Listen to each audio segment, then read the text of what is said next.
for probably an Aatrox, which means so many bruisers are very, very open here, and they're most likely going to have like a very high octane jungler locked in with such an open spot for it to be countered. Yes, Viego is a very good pick, but then again, there's so much junglers out there that could easily counter his early game. Yeah, we'll see how Viego will turn out here for the side of SSE. Can they really be able to put into a max potential here for this champion being locked in?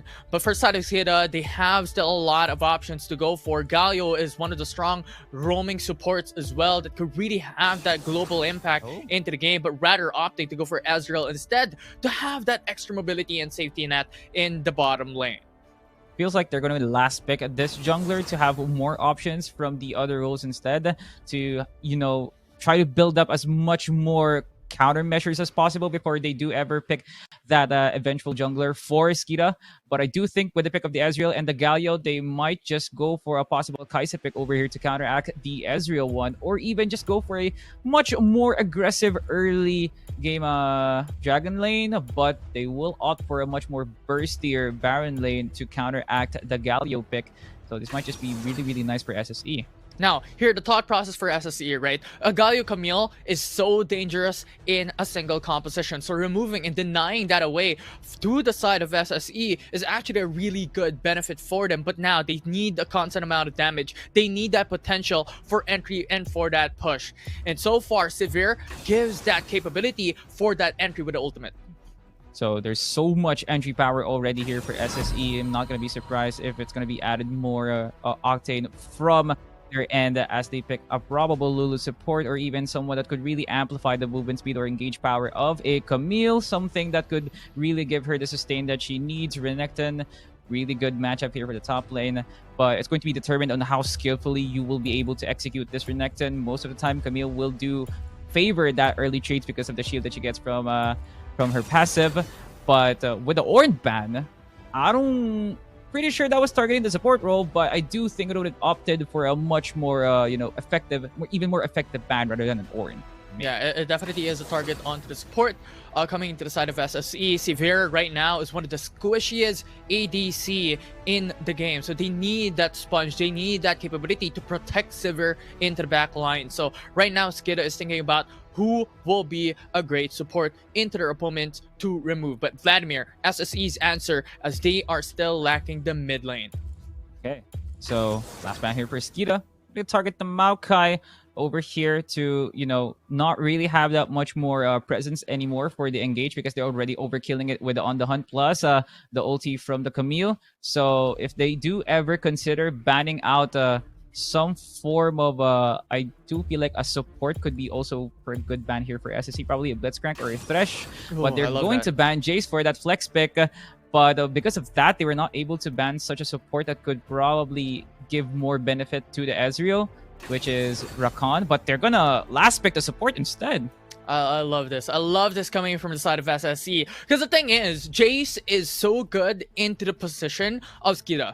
Ezreal and Jace just gives them so much capability into that long-range engage, long-range fights. This is pretty much classic Wild Rift back in Wild Rift League Asia, and they're bringing it back when it comes to this type of composition. And now for the Galio as a support, it's still up to SKIDA to think about what could be the mid lane, because right now they still need that massive amount of damage output. For the side of SSE though, Garen into the front lines, this is what we've mentioned. They need that sponge, they need that capability to tank in the back lines, and Garen is a perfect fit.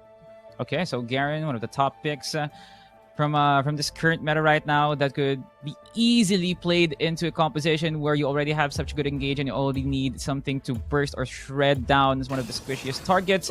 Sona will be used as a combination for the Sivir pick. That's going to be huge loads of movement speed when it comes to the Garen when he activates that decisive strike, especially from the Camille that really, really utilizes the hookshot to get that really good engage. Gwen is going to be played out here for the Baron lane, I believe. And that's going to be a finished product here over to the composition of SKIDA. So that Galio pick was just actually a flex one, which really turned the tides for SSE. But I do think they were able to expect it really nicely because of the Garen pick plus the Viego one. So the resets here for Nymeria, or even like the counter action from this Garen to utilize that damage overall, it's going to be pretty nice, especially from a Lee Sin Ezreal that could really target their health bars in the early game. Yeah, that's pretty much very straightforward for SSE. It is pretty much front to back. They have Garen, they have Viego, they have Camille. And then on top of that, they have the ultimate of Severe and Sona for that extra movement speed, for that extra sustainability. And SSE right now is really just banking onto the latter part of the game, onto going in for a full team clash up against SKIDA. And for now, for SKIDA, they really want to go for that extreme pressure in the early game, given the fact that they have the Lee Sin, they have the Ezreal for that pressure into the ADC as well. We've mentioned this. Sivir is one of the squishiest ADCs in the game at the moment, so Ezreal just really have to put in the amount of pokes into their opponents, and for Galio to be able to have that free roam elsewhere in the map. Ladies and gentlemen, this is going to be the first best of 3 series between SSE and SKIDA. If you are an SSE fan, comment down below hashtag SSE win or hashtag SKIDA win if you really do think that SKIDA will take home this series. This is Rounds Pilipinas Open. You're tuning into the live stream here at the Facebook page of League of Legends Wild Rift. For more updates and news about League of Legends Wild Rift, that follow and like a button. It's going to be really, really nice for all of us. Huge shout out right now. Pretty sure I hope everyone is doing well, sitting at their homes, enjoying and tuning in. It's such a wonderful Sunday for Wild Rift. So let's go back to the stakes of the game. It really just feels like this meta is centered around how beneficial is the jungler pick and how will they utilize it into the early game. With Viego and Lee Sin into the mix, it's such an avenue for so many plays in the early game that could really turn the tide for either the Dragon lane or even the mid lane. Yeah, for sure. It just opens up a huge basket of opportunities here for the side of SSE, but they definitely need to be able to scale. They need to be able to go in for that snowball potential early game, mid game, to be able to scale up into a huge aspect into this matchup. But huge shout out. Speaking of SSE, they have so much familiar names in the roster. Tante, Disaster, Tactical. These are names that have been in League of Legends Wild Rift for such a long time already, and now they're bringing their experience here today in Rounds Pilipinas. Feels like they never left, and once they saw the opportunity that Wild Rounds was in the radar, they took that opportunity, grabbed it, and choked it, and that's why they're here right now, to showcase their true skill. And it's going to be a lot of pressure here for SKIDA to, be in the mix of those top names that you mentioned a while ago, Infinity. So we might just see that pressure come into play. But I do think SSE, with their collective years of experience, plus with their somewhat of a very nice draft, it just really depends on the execution. But with this Garen and Camille, there has to be a guaranteed kill either way to force that 4v5 or even a skirmish that could lead into a 3v2, especially in the early game. But it's just something that we are waiting to see, since considering it's so blank in our minds what's going to happen in this game. Yeah, it's a Gwen versus a Garen matchup in the mid lane. They're really just bringing out those bruisers coming down into the game at the moment. And I think this is a good adjustment for SKIDA nevertheless, because the thing is, right, in the last 2 picks for the side of SSE, they brought out the Garen, they brought out the Sona, and this just really dictates on how much pressure that SSE wants when it comes to that full-on engage, when it comes to that full-on clash, just because of the amount of movement speed, just because of the amount of access that SSE's composition will be able to provide for the whole team overall. So just having the Ezreal with the dashes, with extra mobility, with a safety net on his own skill kit, and just having Gwen into the mid lane instead of a traditional mid lane, this is going to be a little bit more harder for the side of SSE to be able to gain access into the likes of Ezreal and actually gain foot onto the carries of SKIDA. I really see more side lane action for SKIDA rather than the team fights, but I do think the Galio and the Ezreal makes up for it. They really have this good amount of engage, plus they have already the distance to cover it up. But already, ladies and gentlemen, the long wait is over. We are now entering into the Wild Rift for the matchup of SSE and SKIDA. But it looks like there's going to be an early lane swap action here between these two teams, which could either derail the position of Chicken Joyer or put so much XP lead into Zen mode so that he could probably hard carry SKIDA into a very, very good position. Yeah, I think this is pretty much like what we have seen way back. It is very traditional type of setup. They understand they will have that disadvantage if they've put in Zen mode up against the likes of Tactical. We've mentioned this during the draft. When it comes to that long range poke, Ezra will definitely dominate when it comes to those long range pokes and long range engage. However, they have to bite their own poison, wherein Tante now is in a bit of a dangerous position up against the like of an Ezreal. SKIDA already recording that first blood ever here in this matchup we're in. It just feels like it was supposed to be that first blood that's going to be on that side of SKIDA, because that matchup is supposed to, you know, put them in a really bad spot, especially when it gets a Justice Punch. That has to be like a good engage tool where the follow is going to be even better when you have someone of like a presence from the Lee Sin that could really do some damage in the early. But since the Renekton does have the stun from the second, meanwhile another off-cam kill here in P. We're just catching so much action without even seeing it, but already looks like they were able to tie it up 1-1. Yeah, early game engages and early game kills is not something that really just out-fathoms everything, right? But what really shines the most out from that engage from Tante is that it's a 2v1. It was Zen mode and Fate 1 who was able to dive under the turret up against Tante, but remember, that's a Garen, and he was still able to turn the tides. With this transition now, feels like SSE and SKIDA are now on open page to one another because of how easily both Baron laners can engage to one another to get that guaranteed crowd control plus the follow-up from their teammates. But there is still no counteraction from this lane swap. Tante already pushing in some very hard minions over to the side. And there goes Hextech Ultimatum, but it's going to be a very nice engage to get that kill. It's just over for the life of Zen mode. It's just too much. 3 for 1. That's not going to be really nice for the jungle laner of SKIDA. Yeah, and now Galio a bit too late coming down into the bottom lane. It is already SSE who's able to take a kill for themselves.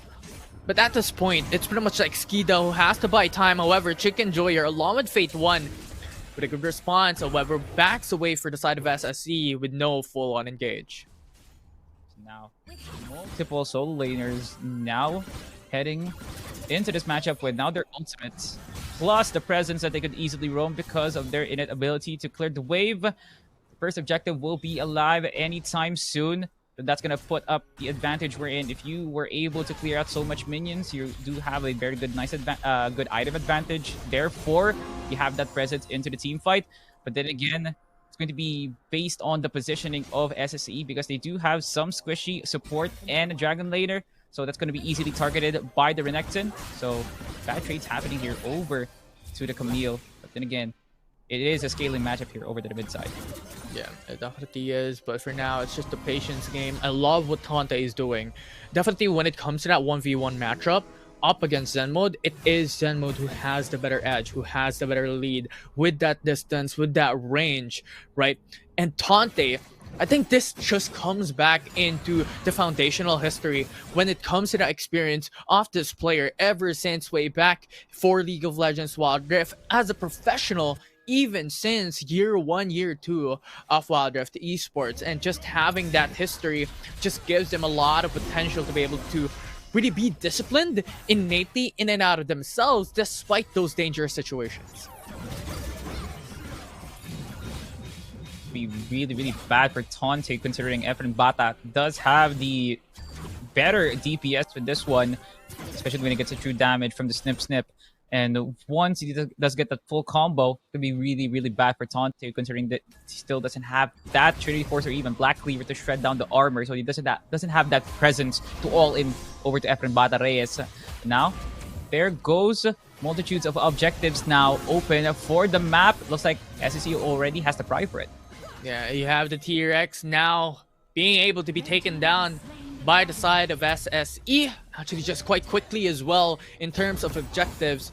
But regardless, it's a handshake between these two sides. SKIDA will be able to take down the Infernal Drake. Okay, so already, as you can see, there's so much movement now on the map Infinity, and just they're using this presence into the map to just utilize the objectives first before they do fight. Double ultimates popped in here by SKIDA, but no action called in. Stuns coming in from Nymeria, putting in that pressure. Although the objective will be able to take down, Tower First Blood is still not on the horizon. Okay. So it's most likely going to be like some form of warning shots before they do ever commit, considering that they still don't have the items enough for them to get a guaranteed kill. Plus, it is very, very dangerous for them to be even giving up some gold, especially if you are SKIDA, because already Baron side already not looking really, really good, considering that late swap derailed Chicken Enjoyer's ability to get some prio.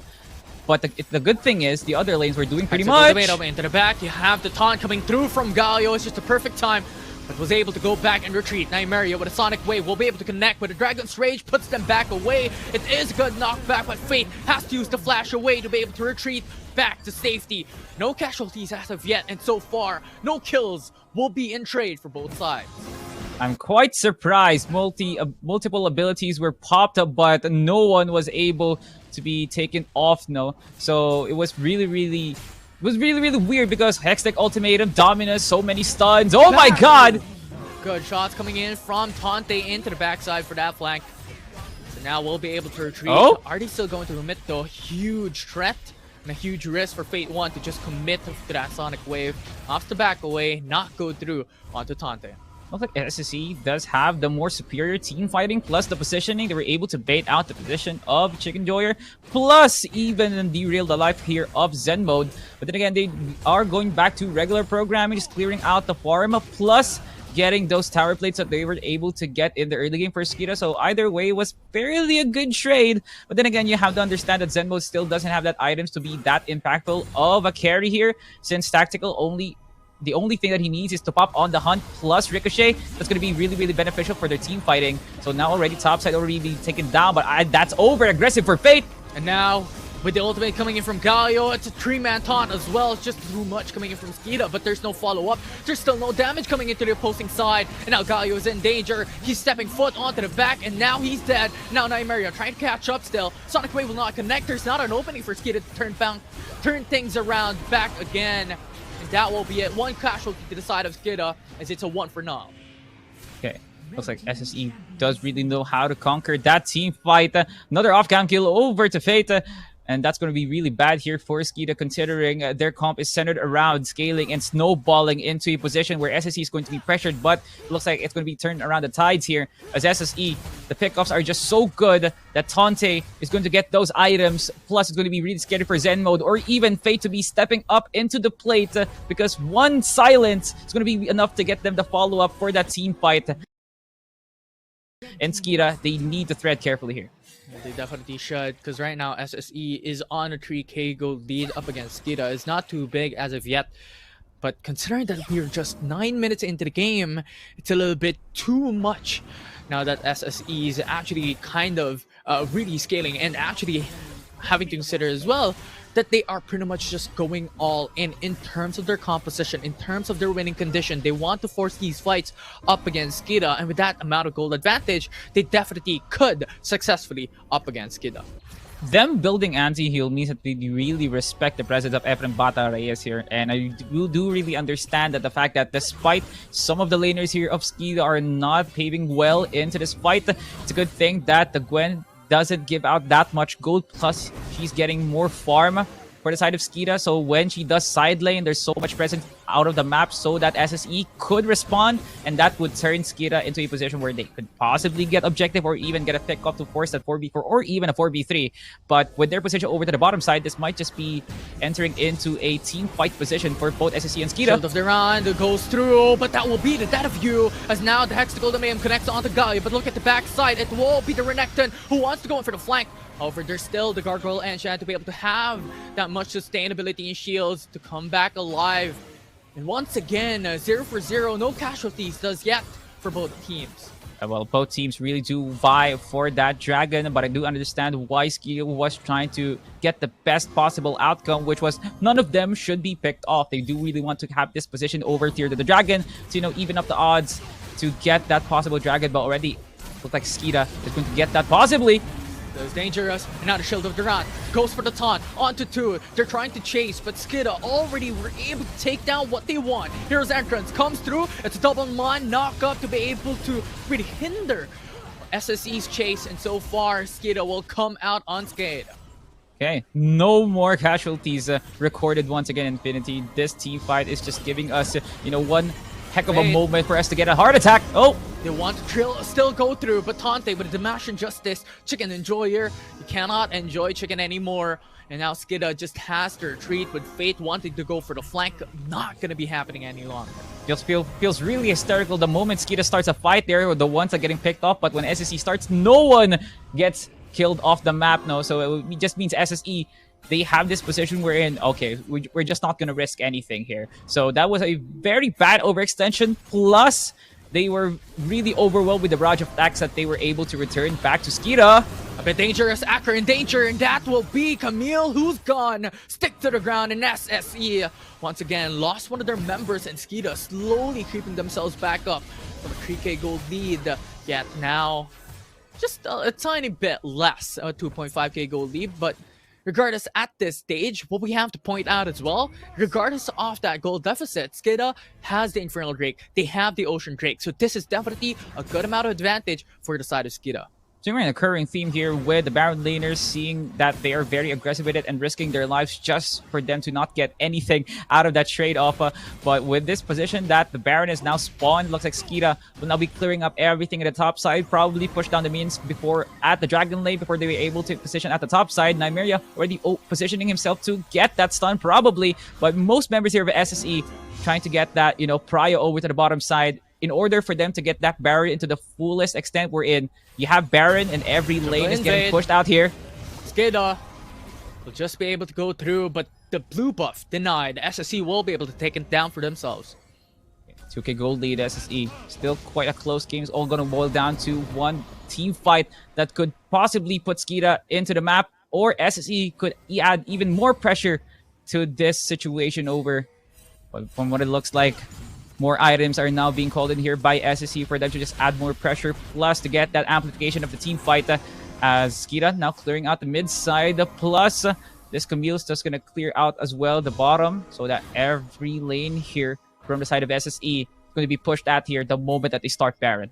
Yeah, and the SSE, what SKIDA just had to take note of is how linear and how incomplex, if that's even a term, SSE's type of plays is going to be. Right, on the hunt, Disaster going in for that extra buff, and then Acker will be that engage tool, would be that catalyst for the team to go into the backside. And pretty much at this point, the target would be Zen mode consistently time and time again, but that will be it, as EBR will be able to be taken down. The flank comes through as SSE looks for the chase, and they have to run away, but Galio cannot step foot with his wings on his back, will not be able to use it to go and retreat. 2 down already for the side of SKIDA, as Tante looks for the chase onto Fate, has to run away. We'll be able to take the Sonic Wave back onto Raptors to go and retreat.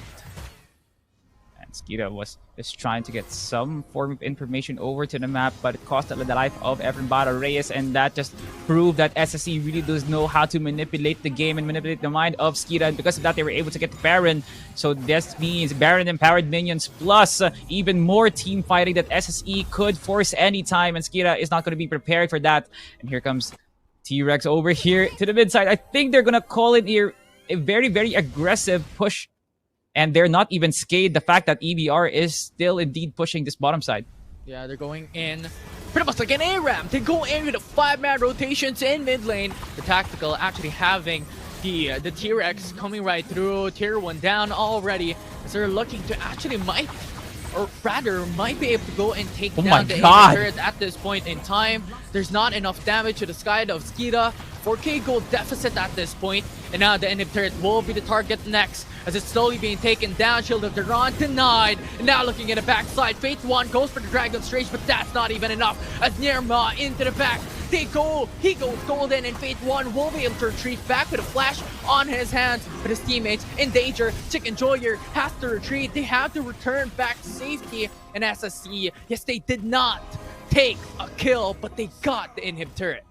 Everything just happened so fast into the blink. Once they got Baron, they were able to utilize the Hextech T-Rex into a full-blown push, destroying 2 towers plus the inhibitor tower. And they were able to clear up so many minion waves for them to not even be scathed by the fact that we are so behind the fight. We have to clear out the wave before we do enter the team fight. And already, after taking down mid, they are so hungry for more towers here in Infinity.